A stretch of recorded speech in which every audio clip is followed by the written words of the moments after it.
Chemistry class ॾहों बाब चौथों सबक 17 MCQs आवां केमिस्ट्री उस्ताद नजीला चन्ना आवां खे सिंध ऑनलाइन स्कूल में भली कार। असांजे अॼोके लेक्चर जा मौज़ू आहिनि MCQs multiple choice questions.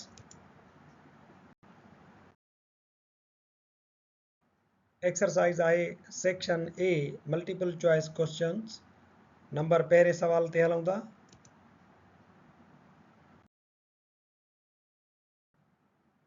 Question number 1 is glucose is vitamin, protein, carbohydrate, lipid।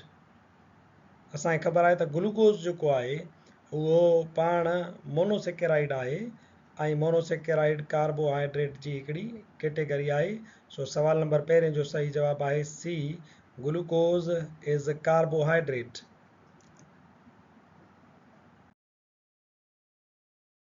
सवाल नंबर ॿियो आहे त deficiency of vitamin D causes, vitamin D जी खोट जे करे कहिड़ी बीमारी पैदा थी सघे थी।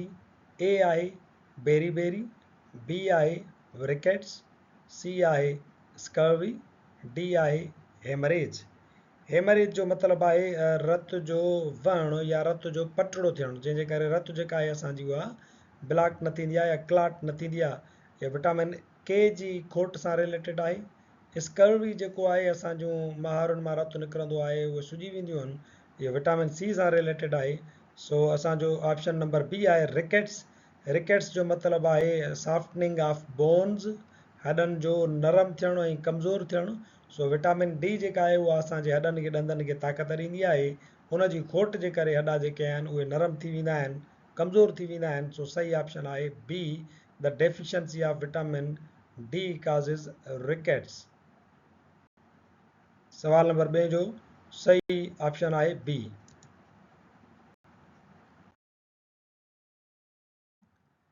सवाल नंबर 3 आहे डैश इनकोड्स जेनेटिक इंफॉर्मेशन। हेठियनि मां कहिड़ी उहा शइ आहे जेका जेनेटिक इंफॉर्मेशन जी कोडिंग कंदी आहे।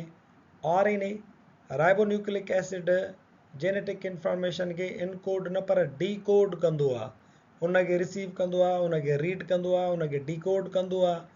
ऐं DNA आहे डीऑक्सी राइबोन्यूक्लिक एसिड, इन जे अंदरि जेनेटिक इंफॉर्मेशन जेका आहे उहा जेके उन जा नाइट्रोजीनस बेस आहिनि उन्हनि जी तरतीब में जेनेटिक इंफॉर्मेशन इनकोड थींदी आहे। उन्हनि जी तरतीब में ई उहा जेनेटिक इंफॉर्मेशन रखियलु हूंदी आहे। बाक़ी प्रोजेस्टेरोन जेको आहे हिकिड़े क़िस्म जो हार्मोन आहे, कोलेस्ट्रोल जेको आहे उहो हिकिड़ो लिपिड जो क़िस्म आहे।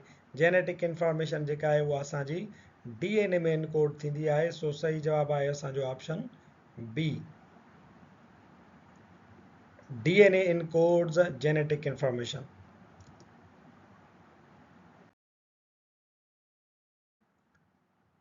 असां वटि सवाल नंबर 4 आहे त carbohydrates which contain aldehyde group are called.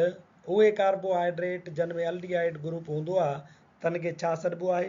असां कार्बोहाइड्रेट जा ॿ वॾा ग्रुप पढ़िया हुयासीं। हिकिड़ा उहे जिन में जेकी असांजा कार्बोहाइड्रेट्स हुजनि उन्हनि में अल्डिहाइड ग्रुप हुजे CHO, या वरी उहे जिन में कीटोन ग्रुप हुजे C डबल बॉन्ड O।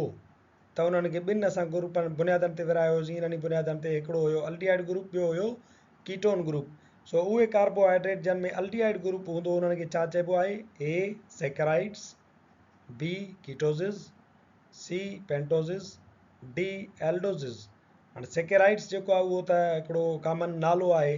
सैकेराइड्स जो मतिलबु आहे स्वीट या शुगर। कीटोसिस जो मतिलबु आहे यानी कि उहे कार्बोहाइड्रेट जिन में कीटोन ग्रुप मौजूदु हुजे। पेंटोसिस जेके आहिनि उहे असांजो 5 कार्बन जेके शुगर्स आहिनि असां उन्हनि खे सॾींदा आहियूं। ऐं असां वटि आहे D ऑप्शन आहे यानी कि एल्डोसिस।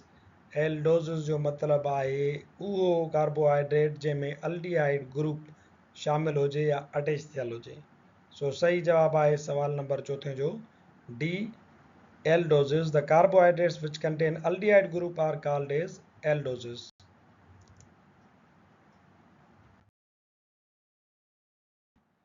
सवाल नंबर 5 आहे amino acids are building blocks of. Amino acids कंहिंजा बिल्डिंग ब्लॉक्स हूंदा आहिनि, यानी अमाइनो एसिड्स गॾिजी करे छा ठाहींदा आहिनि।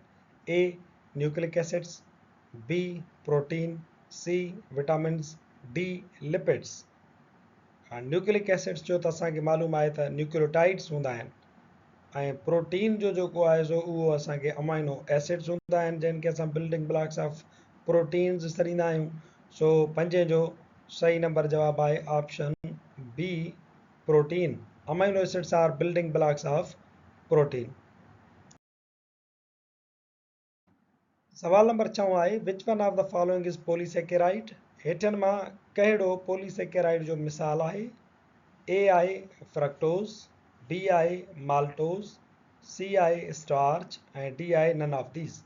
हाणे फ्रक्टोज ऐं माल्टोज इहे मोनोसेकेराइड जा मिसाल आहिनि। स्टार्च जेको आहे उहो पॉलीसेकेराइड जो मिसाल आहे जेको असांखे प्लांट्स मां घणे मिक़दार में हासिलु थींदो आहे।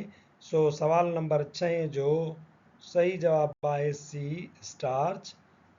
Which one of the following is polysaccharide? That's starch. निशास तो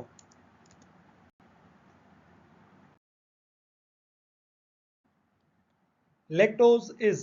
हाणे लैक्टोज छा आहे?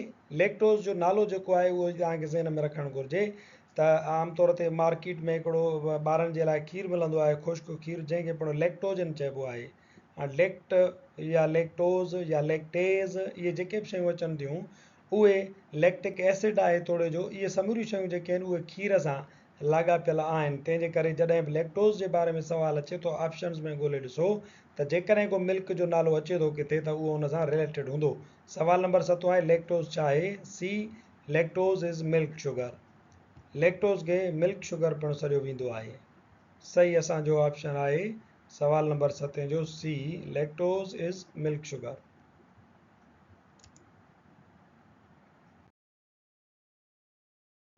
सवाल नंबर 8 आहे what is true about a peptide. Peptide जे बारे में हेठनि मां कहिड़ियूं ॻाल्हियूं सही आहिनि? ए आहे it is a protein. Peptide हिकु प्रोटीन हूंदी आहे। B it is an anhydride of a carboxylic acid. छा इहो कार्बोऑक्सिलिक एसिड जो एनहाइड्राइड आहे? या सी अमाइन जो एनहाइड्राइड आहे। एनहाइड्राइड जो मतिलबु हूंदो आहे त यानी तव्हां उन मां को पाणीअ जो को पार्ट रिमूव कयो। मिसाल जे तौर ते कार्बोऑक्सिलिक एसिड मां जीअं OH निकिरे पई ऐं हिन मां वरी असांजे अमाइन मां वरी निकिरे पई H, त हिकिड़ो पाणी जो कॉम्पोनेंट हिन मां निकितो त हे बि एनहाइड्राइड ऑफ थी वियो असांजो अमाइन, ऐं हेॾां कार्बोऑक्सिलिक मां OH निकितो त हिन खे बि असां चवंदासीं एनहाइड्राइड ऑफ कार्बोऑक्सिलिक एसिड। छा इहो जेको असांजो पेप्टाइड आहे उहो एनहाइड्राइड आहे कार्बोऑक्सिलिक एसिड जो, या जेको आहे सो असांजो जेको पेप्टाइड आहे उहो एनहाइड्राइड आहे अमाइन जो, या वरी डी आहे इट इज़ अ पोलीअमाइड, या वरी इहो यानी पोलीअमाइड आहे यानी तमामु घणनि अमाइड मां ठहियल आहे। सो प्रोटीन जेको आहे उहो त पेप्टाइड कोन्हे को, छो त प्रोटीन तॾहिं ठहंदो आहे जॾहिं वरी खोड़ सारा पेप्टाइड गॾिजनि। हे अञा हिकिड़ी स्ट्रक्चर आहे, अहिड़ियूं खोड़ स्ट्रक्चर्स गॾिजंदियूं तॾहिं प्रोटीन ठहंदो आहे।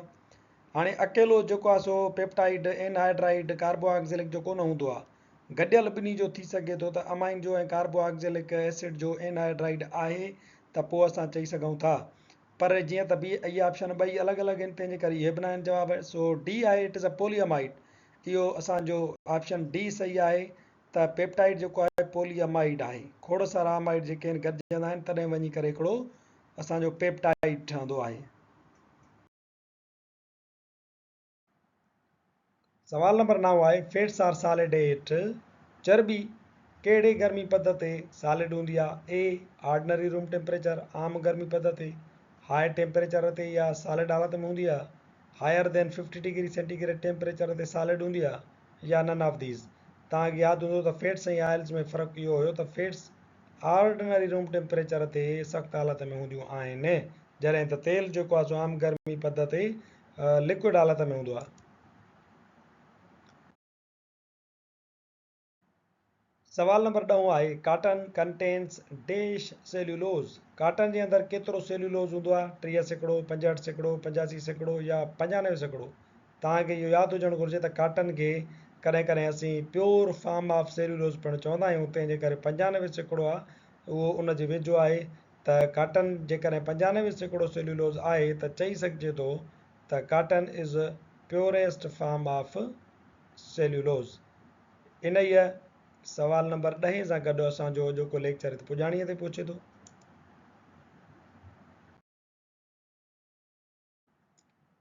Exercise section A multiple choice question हिते ख़तमु थियनि था। वरी हाज़ुर थींदासीं नए लेक्चर सां गॾु। तेसिताईं ॾिसंदा रहो सिंध ऑनलाइन स्कूल।